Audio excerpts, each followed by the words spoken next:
मेरा नाम प्रसाद वेर्नेकर है। नमस्कार नाइक साहब।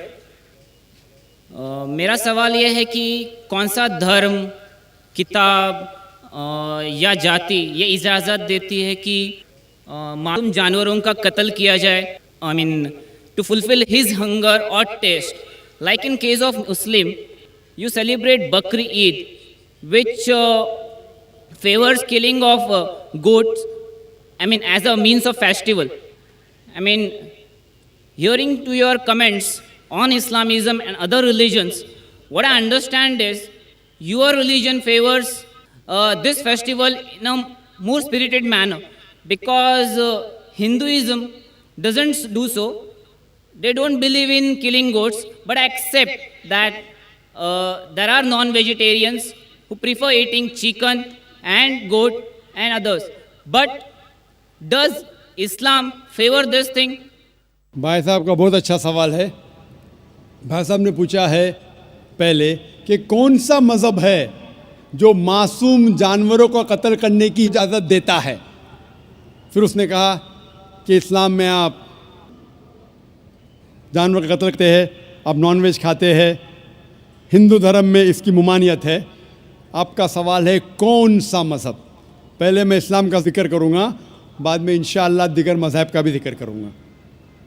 जहाँ तक कि इस्लाम का सवाल है, एक मुसलमान बहुत अच्छा मुसलमान रह सकता है प्योर वेजिटेरियन बन के भी। इस्लाम में ज़रूरी नहीं है कि आपको नॉनवेज खाना चाहिए, फ़र्ज़ नहीं है। और आप जानते हैं कि ये हमारा दूसरा कॉन्फ्रेंस है इस बड़े मैदान में, सुमैया ग्राउंड में। लास्ट ईयर ये सुमैया ट्रस्ट है, माशाल्लाह बहुत अच्छे लोग हैं। एक हफ़्ता पहले कॉन्फ्रेंस के पहले कहा कि हम नॉनवेज में नहीं मानते, आप नॉनवेज इस मैदान पे सर्व नहीं कर सकते। हमने कहा कि हम 9 महीने पहले बुक कर चुके हैं, एक हफ़्ते पहले आप बोलते ऑलरेडी स्टॉल दे चुके, ये नामुमकिन है। तो उनने अल्हम्दुलिल्लाह सुम्मा अल्हम्दुलिल्लाह हमारी बात रखी और लास्ट ईयर हमें नॉनवेज खाने की इजाज़त दी। इस साल जब हमने बुकिंग की, पहले शर्त लगाई कि इस मैदान में नॉनवेज सर्व नहीं होगा। हमने कहा ये आपका ख्याल है, हम आपके ख्याल की इज्जत करते हैं, क्योंकि इस्लाम में नॉनवेज खाना फ़र्ज़ नहीं है। इसीलिए आप देखेंगे फूड कोर्ट में भी नॉनवेज सर्व नहीं कर रहे। हमारे जो मुकर्रिरीन हैं, इस्लाम के विद्वान हैं, उनको भी हमने कहा, हमने माजरत चाही कि इस ग्राउंड पे हम आपको नॉनवेज नहीं सर्व करेंगे, क्योंकि ये मुसलमान की ज़बान है। हम जब ज़बान देते हैं उसका पालन करते हैं। आपका सवाल, जैसे मैंने कहा कि मुसलमान को नॉनवेज खाना फ़र्ज़ नहीं है, लेकिन क्योंकि अल्लाह सुब्हानहू व तआला ने हमें इजाज़त दी है। कुरान मजीद में लिखा है सूरह माइदा सूरा नंबर 5 आयत नंबर 1 में कि वो जानवर जो आपके लिए हलाल है, 4 पाँव के, जो आपके लिए हलाल है उसको आप खा सकते हैं। लिखा है सूरह नहल में सूरा नंबर 16 आयत नंबर 5 में भी कि वो जानवर जो आपके लिए हलाल है उसका गोश्त आप खा सकते हैं। ये लिखा है सूरह मोमिनून में सूरा नंबर 23 आयत नंबर 18 में भी। कई जगह लिखा है कि आप हलाल जानवर का गोश्त खा सकते हैं। जब कुरान मजीद में हमारे खालिक, हमारा रब, हमारा अल्लाह सुब्हानहू व तआला परमिशन देता है तो हम क्यों ना खाएं। आज की साइंस ये कहती है कि वेजिटेबल्स में टोटल प्रोटीन नहीं है। हमारा जो जिस्म है, इंसानी जिस्म, इसके अंदर 8 अमाइनो एसिड्स नहीं बनते। 8 अमाइनो एसिड्स बाहर के फूड, बाहर के खाने में आना ज़रूरी है। कोई भी वेजिटेबल दुनिया में नहीं है जिसमें सारे 8 अमाइनो एसिड मौजूद है, लेकिन नॉनवेज फूड में अल्हम्दुलिल्लाह सुम्मा अल्हम्दुलिल्लाह कई नॉनवेज फूड में सारे अमाइनो एसिड जो जिस्म नहीं पैदा करता है, इसे कहते हैं इसेंशियल अमाइनो एसिड मौजूद है। इसे कहते हैं टोटल प्रोटीन। आज की साइंस ये कहती है कि non veg food is nutritious, it is full of protein.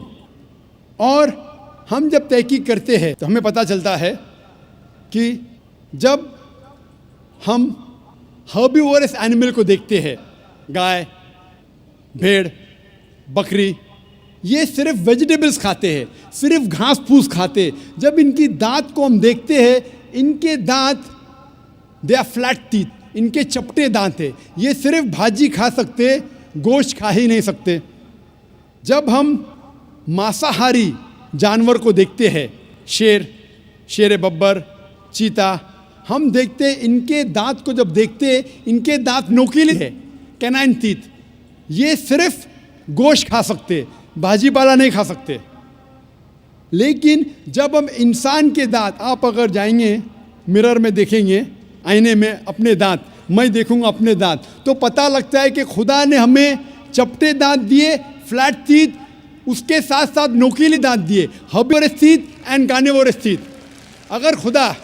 अगर ईश्वर चाहता था कि सिर्फ मैं भाजी पाला खाऊं, तो ये नोकीले दांत क्यों दिए? गोश्त खाने के लिए।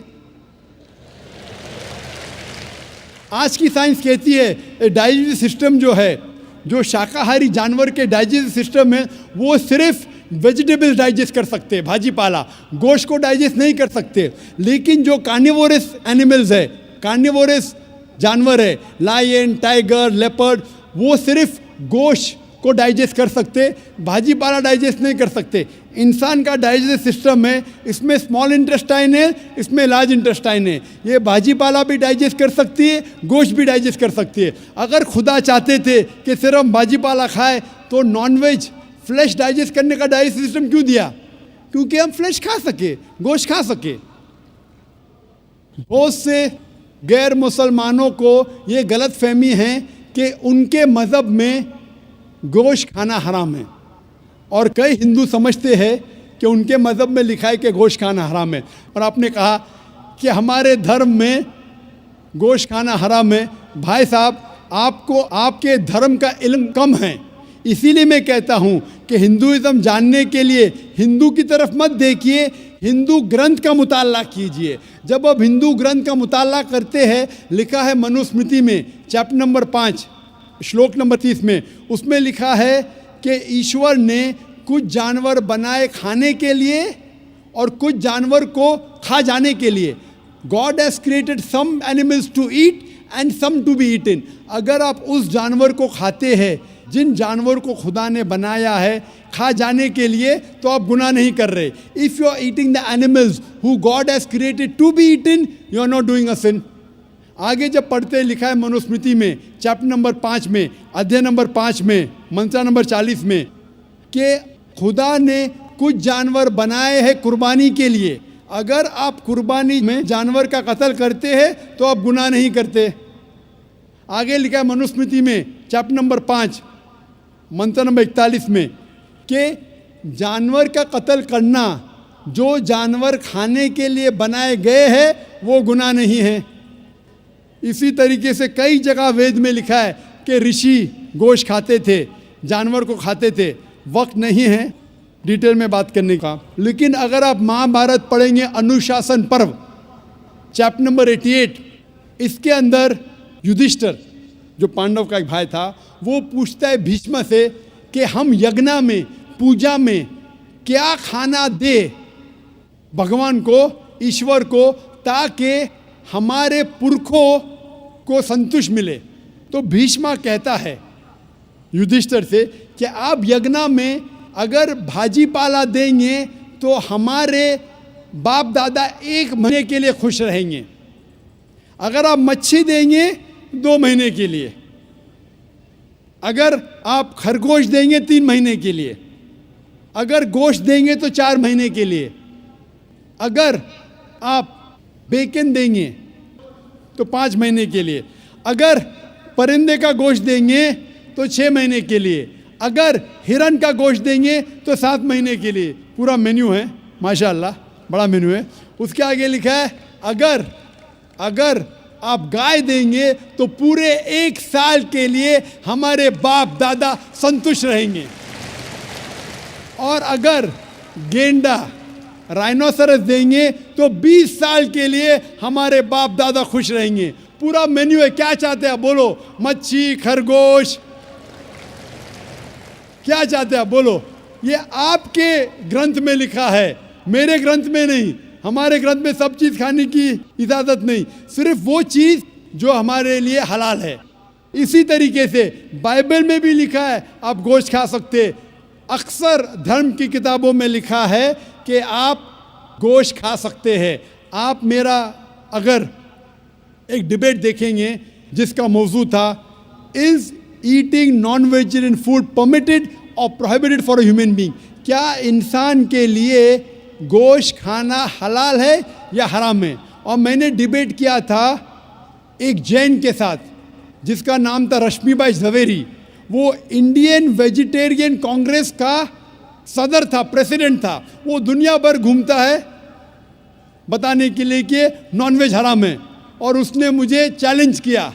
मैंने कहा भाई आपस में बैठ के बात करेंगे। नहीं नहीं, पब्लिक में चैलेंज किया, डिबेट करेंगे। मैंने कहा अच्छा आ बेल मुझे मार। तो मैंने कहा ठीक है भाई, पब्लिक में। बोला मैं लोग को लेके आऊँगा। मैं बोला लेके आओ। तो पाटकर हॉल के अंदर 1998 में तकरीबन 10 साल पहले डिबेट किया। वो देखेंगे सारी डिटेल्स है। लेकिन हिंदू मज़हब की किताब में ये लिखने के बाद कि गोश्त खा सकते, फिर भी कुछ हिंदू शाकाहारी क्यों हैं, वेजिटेरियन क्यों है? क्योंकि वो मुतासिर हो रहे थे बाकी फ़लसफ़े के साथ जिसमें कहा गया है नॉन वायलेंस। और कुछ जैन मानते कि ईटिंग नॉन वेज इज़ हराम, इज़ प्रोहिबिटेड। और हम जब पूछते क्यों जानवर का गोश्त खाना हराम है, तो वो कहते हैं कि घास और भाजी पाला के अंदर ज़िंदगी नहीं है, जानवरों में ज़िंदगी है। जब आप कोई ज़िंदगी लेते हैं, किसी का कत्ल करते हराम है। आज साइंस तरक्की करने के बाद पता चलता है कि वेजिटेबल्स में भी जान है, भाजी पाला में भी जान है। तो वो ज़रा अपनी फ़िलॉसफी को तब्दील करते। ठीक है, हम जानते हैं कि वेजिटेबल्स में जान है, लेकिन वेजिटेबल्स डोंट फील पेन, वो दर्द को महसूस नहीं करते।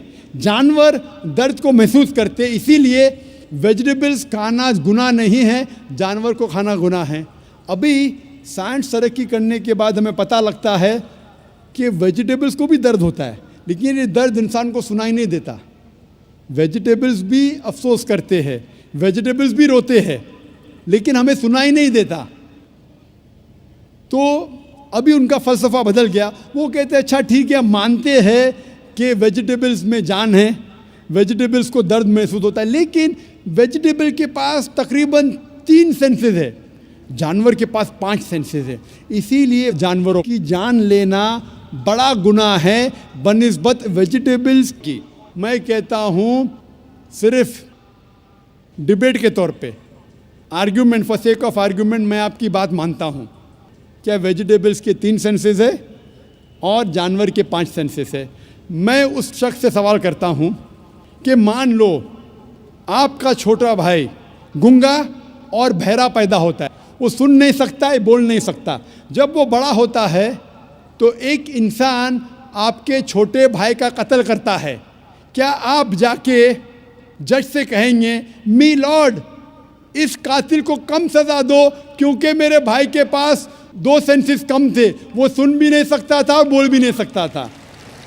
आप उल्टा कहेंगे मी लॉर्ड जज इस कातिल को डबल पनिशमेंट दो, डबल सजा दो, वो तो मेरा भाई मासूम था, बेचारा सुन भी नहीं सकता था और बोल भी नहीं सकता था।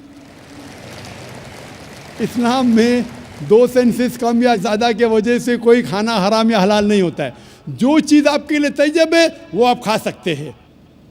इसी तरीके से कई वजह। लेकिन अगर कोई नॉन मुस्लिम मुझसे ये कहता है कि मैं वेजिटेरियन हूँ, मुझे कोई गिला शिकवा नहीं, आपको नॉनवेज पसंद नहीं है आप मत खाइए, लेकिन कोई नॉन मुस्लिम, कोई गैर मुसलमान, कोई हिंदू मुझसे कहता है कि आप जानवरों का कत्ल करते हैं वो गुनाह है, तो मैं उनसे कहता हूँ इस बात को मैं तस्लीम नहीं करता हूँ।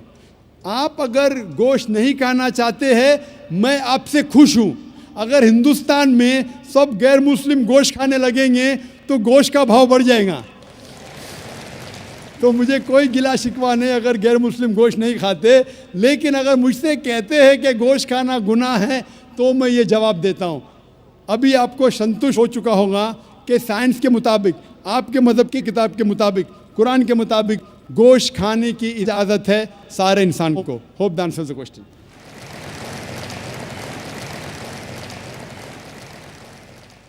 ख़वातीन के शोबे में अगर कोई